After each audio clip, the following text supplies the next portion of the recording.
Welcome back, everybody. Welcome back. And as usual, here on the morning show, we keep it diverse and we move from subject to subject and what's happening and relevant in our country. Yes. And we were just talking about, of course, the what did I say? Re-register your relicensing, your hotel yeah. or your rooms and so on. And moving on there, we kind of threw in a little bit of politics this morning. Well, we have to. Yeah, and It's how we're governed. We're going to do it a little bit more, maybe more formally now, with our friend here who's the program coordinator at Galen University, Mr. Zain Doheny, and the subject is the Good Governance Project, the CARSI ESF Good Governance Project, and good governance keeps coming up, especially when we talk about politics. Good morning, sir. Good morning, and thank you guys for having us today. Always It a is pleasure our having pleasure. you here. We love having you here. We get a chance to pick your brain. So we're talking about this certification course that's being offered at Galen. This one is for good governance and transparency at the municipal level. Yes. Okay, tell us about that. How did it came to be? I'm sure there's some partnerships involved here. Give us the breakdown. So the program is the project is a 2-year project under the CARSI Economic Support Fund project. We recently restarted due to the funding cuts that happened globally, and so we're now moving into implementation of the project. But the project has a 3-tier approach. We're looking at capacity building in terms of equipping teachers, youths, and municipal officials with the skill sets to understand the whole discussion of governance. Understand the public policy. We're looking at implementation, and we're also tying that into what is one of our core functions within the institution, which is promoting sustainable development. So we're bringing a program that is responsive to the needs, and I think if I look across all the social media conversations and the morning shows, policy, governance always comes up as the resounding theme. So we're giving them these skill sets, and through this 2-year project, we have funding available to assist them with some, startup initiatives like starting a youth transparency hub within select schools. We are looking at funding some municipal town halls and having some transparency forum for the youths. And what we're having tomorrow at the Biltmore, which is a teacher CPD workshop on good governance and transparency. So it's a whole mix of different activities, but it's truly geared towards doing our part as as a university, and having academia play an important role in this governance conversation. So, is this one of the prescriptions to perhaps eradicate or lessen corruption in governance? We hope to create that atmosphere where the conversation starts. Eradication is a very bold word, and we see it in some of the targets under the SDGs, like eradicate poverty. These are things that, while they are metrics and indicators to measure them, we truly need to start with some of the baseline realities that formal training in governance is required for everyone. I've heard on your show many times about we don't teach the Constitution to youths. But so how do we expect them to truly participate when they don't understand how we're governed? What makes a good politician? Is a conversation we had last night with the teachers. It's not about individualistic gains, about you having a ham and turkey December, which is one of the sad realities of where we are currently. And we look at infrastructure development, we look at livelihood, economic stability, all of these factors that truly is saying that my government is working for me. But when we translate that now down to the local government level, local government is the most intimate form of government, but it's an area that needs a lot of improvement because there's no autonomy and the system is centralized to that. Municipal officials don't have budgets, they don't have the power to pass local ordinance, so they're pretty much dependent on the ministry to pass guidance and directive through these various legislations, but they can't do much for the citizenry with the current construct that we have. So then my question would be, well, why start there with the municipal level? Tamara asked about eradicating corruption, but what I think you're trying to do is to identify corruption from a lower level. Then you could, by identifying it, creating systems to curb. Yeah. So our goal with the municipalities especially is to start helping them or assisting the officials. It's giving them the skills such as creating policies that are lacking. We did a gaps analysis with the town councils and, through some surveys, they don't have hiring policies. They don't have procurement policies. And all of these lacking or omissions from the policy standpoint is what leads to transparency issues. Because we see nepotism playing in. Of course. We see contracts being awarded to people not necessarily qualified. And we see all these things start because there's no guidelines and there's no leader at the municipal level that has changed that. Because it's on a caucus base that they just pass policy and direction and say we approve this. But where are the formal policies to govern and hold individuals in the council accountable? You can't find that. And that needs to change. So we want to give them the skill sets, equip them to truly create the policy infrastructure required to better serve the people.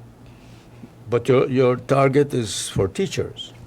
Teachers, youths, and municipal officials. So we are going to have 3 courses running. Are municipal officials taking this course? Yes. So we have commitment from a lot of them already. We haven't started that cohort yet. We started the teacher component and the youth. But we have municipal officials to include the statutory bodies like Liquor Licensing Board and the heads of departments within the council, because everyone is important in this conversation, whether you're working at the traffic department as the head of traffic, if you're working at the property tax collection wing of the council. We want them to see that, I was watching social media and there's a comical video that I saw with an African politician. He says, corruption is not corruption unless I'm not he says, unless I'm not involved in it, Yes. Because when I'm involved in it, I defend it. Yeah. Yes. And that resonated in my mind that corruption seems normal when you're in a culture of it being normalized. Correct. Because sometimes you get into an environment with great intentions, but the atmosphere and the culture that is there already is endemic, systemic, and it transforms these great intents into these acts. It's interesting you said that, and you also mentioned earlier on that the intention of these courses is to spark conversations about corruption and lack of transparency. I think when corruption when it benefits you, we look at it as equity. I'm receiving this because maybe I'm somehow entitled to it and it's going to give me, it's not the quality, but it's offering me some equity. And then when I don't benefit from it, I see it as an injustice because, and then sometimes it seems more blatant because it seems like one person or a small group of people who, they're constantly benefiting from this lack of transparency. But you mentioned you touched on something else, and then we moved on very quickly from it, and I want to circle back. You talked about what makes a good politician, and I am sure that must have been a very dynamic conversation in your group because what makes a good politician and a winnable politician might be two Different. different things. Yeah. In terms of how our conversation went, I was sharing, we spent almost 3 hours on 2 slides. Because, one, there's not a platform for these types of conversations in daily life. Yeah. That's why we see Facebook venting and we see Correct. social media advocates. But what makes a good politician in the eyes of the student is one that, looks at one being educated according to the students, Right. one that is, Depends on who you ask. responsive to their calls, their requests. But that creates a gray area, because when you start to have individualistic indicators, that leads to corrupt It does, it activities does. or unethical activities. Correct, yeah. Because when there's a system in place, or should be in place, to achieve social protection as this direct cash transfer from politicians means that the system is failing. Correct. Because there should not be a need for you to approach an individual. There is a set up within government that should guarantee social protection and ability to have a livelihood within the current construct. And when we see these failures, we say that, why is there an entire line on certain days to see a politician? Why do I have to get his support or her support? But this is where it shows us that the education needs to happen on a much broader scale. Yes. Because the population also needs to know that while this has been normalized, it is not right. And it creates a lot of issues, right? It varies by community too. If you ask somebody in a village in Corozal what makes a good politician, or what do you expect from your representative, Yes. versus if you ask somebody from an urban, maybe ghetto, right? They might have very different ideas on what it requires. And so I think we need, and so many things have been so normalized, like vote buying, for example, so normalized. I wonder if we still, in our consciousness, we still know that this is wrong. Or it's because it's been done so many We know times it's and by wrong. every party. You know it's wrong, but there are some We people know. who think they're entitled to that payout. But just Right? the fact that they think they're entitled, they know it's wrong. They know it's not fair. What we have seen, and based on my conversations with the group, is that many of them are at the point that we call now political fatigue. And Lot that of mistrust, okay. Yes, mistrust, no confidence in the system. But the system is a good system. We don't have a bad system. But the players that we need to make the system trustworthy again. And we see that youth participation is declining because of that. The last election had a low voter turnout for the youth demographic. And also alarming that a lot of them did not even register that were eligible to register for the last general That's election. right. And Yeah. if you watch that indicator there, that shows that on the long term, we will face certain issues if we don't address it. Yeah. And addressing that starts with sensitizing the youth and trying to get them in the conversation that is currently lacking. And when you talk to them, basic questions about, what is governance, what is government, what is, a good politician or a good leader, they are reserved in terms of answering that at times. But sometimes they truly don't really know because it's not discussed in the classroom. And where we want this to go through the teacher component is that ultimately there's curriculum change, that governance becomes a part of every curriculum in the education system.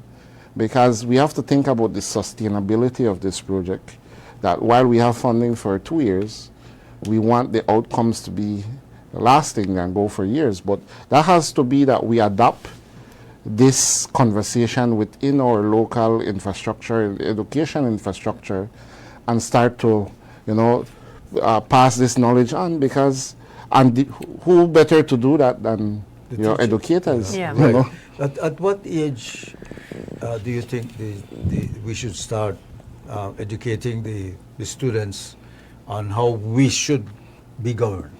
I would start from the primary level if it was me. Level, Yeah. I wouldn't waste any time. Who's would what you're doing here at Galen, would that help creating syllabuses for that level, and then you move on to the tertiary level and so on within the school and make it a regular subject? So we already have a course on good governance and transparency at Galen. We're the only school in Belize that has that. Yes. And every student has to take that program as part of their general education courses. Now with the teachers, we are going to give them skills to create or mirror what we have going already and working, Okay. so that they could start they cannot change the curriculum, but I'm very sure one of these teachers will reach in a position of management, a position maybe within the... They could lobby for it. Yeah, they Yeah. could. They could Yeah, develop. they're going to be group the and lobby. advocate now to We see. need. We need this. So Because we have social studies, I mean, we could integrate it. I think we have social studies. we do. And then on history, it could be integrated in there. So at the end of this course, the training, you are certified, correct? You're going to get a certificate. Of participation. Currently, what the teachers are getting as well is 30 CPD hours. Okay. So normally teachers pay for that. We're offering that free because of the partnership with CARSI and CARSI, Galen. yeah. And we're doing, or as part of our social corporate responsibility, we're trying to change the outlook of the current system. The youth, if they take the program, they're eligible for 4 credit hours if they go to Galen. So we've had this conversation within Galen that bringing high school students into taking university level classes, and this is the start for us because they are already having university level conversations while they're in high school now, the ones that are currently enrolled. This is, raising the bar because students see the level of discussion that is happening. We're not teaching, we're facilitating Correct. learning, and they start to see a different approach to you do your homework, do that. Yeah. Because we create conversation. We could spend an entire class with just one slide. We don't have to tell you, go through page 1 and 2, Yeah. which is, a different pedagogical approach. But having them involved is what really enriches our experience as facilitators as well. Because now we are going to refine the way we teach this program because we're getting on-the-ground feedback. We're getting the teacher feedback, we're getting the youth feedback, and we have to change our programs as a university as well to respond to what they expect and their needs. And, The needs of the society. Society. Really. Yeah. And since we're doing this project, we've been mobilizing, we've been visiting the councils, and we're getting the data that is lacking. We always hear about data-driven decisions, citizen-centric policies, but always the dilemma in higher research is data, information, or data, and that is lacking in Belize. But we're going to use this as a research as well for us, that we're collecting data so that we could put some type of policy paper at the conclusion of this, that saying why we need to put this as part of the curriculum in the education system, because now we have the data to show that this is lacking. These are the concerns of the people, and this is our recommendations. Besides building awareness about the importance for good governance and transparency and sparking certain conversations, what does the attendee ultimately leave with after sitting a session like this? The best outcome, and the one we expect out of all of them, change of mindset. Okay. We want them now to realize politics and governance is really not the same. Politics is sort of the necessary evil to politicians, govern. But we have to have a conversation that why these systems are important, why talking about sustainable development goals in everyday life is important. Because while we are seeing pushes in terms of the SDGs, there's not no council is truly adopting these goals in terms of in their mandate to achieve the SDGs, and we hear that every time. But climate action is the one everyone is cherry picking on. But we have to take all the goals. It can't be like the favorite child you want to carry at the market. Yes. You have to carry all of them and pay the $17 entrance fee at the theater and carry them with you. Because that the 167 targets is across section, and they're so interconnected. Yes. So, and local government is going to be key to achieving the SDGs. And the current rate we're going with the SDG implementation is also just tell us a what concern. SDG stand for. Sustainable Development Goals. We're going, the last voluntary national review shows that in certain indicators, we're not even collecting data on it. You know, we are slow to collect data on it because everything is so disjointed. We're operating in silos, duplication of effort, but people are still not sharing data. You know, if I want to get access to information, you get the turnaround, you get that I can't share this, and that's the issues that we're having. And our universities should have their students talking about these things and being social changers and so on. That's the idea. In the university setting, we should have access to all these reports because we are developing the future leaders. That's right. And it shouldn't be a fight to get data in this time. You know, data is everywhere. You could pick up your phone and access to a report. But we want the information from here. And, you know, as part of this project, we expect that, you know, 1 year from now, when we come back to the studios, you could hear that these are the outcomes, these are what we achieved, these objectives were achieved. And we're hoping that, recommendations to push forward and maybe do this again. Are you getting municipal leaders interested in this? Yes, we have interest, but we could have more. Yeah. Sure. You know, and under CARSI, you have a cohort that this is offered free of cost. Yes, free of cost. So how big is that cohort? We have space for 80 municipal officials, 100 municipal officials, 80 youths, and 40 teachers. We don't have an under subscription of teachers. I believe you. Teachers. They do have a lot of benefit from this. Yes, but this is their summer break, and they are fully on board in terms of trying to get skill sets to make the classroom better. Well, thank you, But Mr. Zain that Doheny. much from the municipal leaders, right? We encourage and we ask them. Yes, let's keep it positive. Yeah, keep it positive. Maybe all over the place. How does one register? Well, you could reach out to admissions@galen.edu.bz, you know, or and they'll connect you to myself. And trust me, our turnaround time for this is quick. We love to have more. The more people we train, it's the better for Belize. It's not only better for the institution because it's education. And we want to have a demographic spread because we don't only want to train X area, right? Because this is a national issue. So we need to have rural and urban participation. And the rural, when you talk about vulnerable communities and populations, the digital divide makes it kind of hard, but we want to cater for you still. We'll find a way to get you in. Although this is an online program, we still have space. We have space for you, We're committed to... And what's the deadline? Currently, we have started the teacher program, so that is...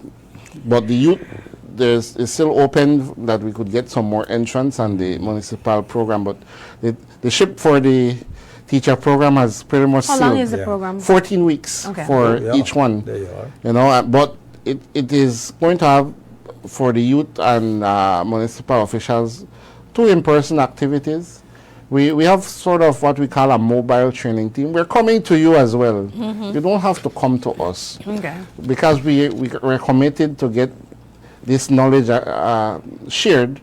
We make it easy that we're bringing through our, Galen is the leading institution with online learning. So you could stay home, you're going to need, and you're going to listen to your class. So, we're making the experience easy, and it's going to be memorable for those who I are would part of encourage it. municipal leaders to Of course. sign up. Yes, it's called the CARSI ESF Good Governance Project, all right? Good Governance and Transparency at the municipal level. Well, Mr. Duhaney, thank you for coming in, for Thank you for talking having to us me. about some of the offerings there at Galen University.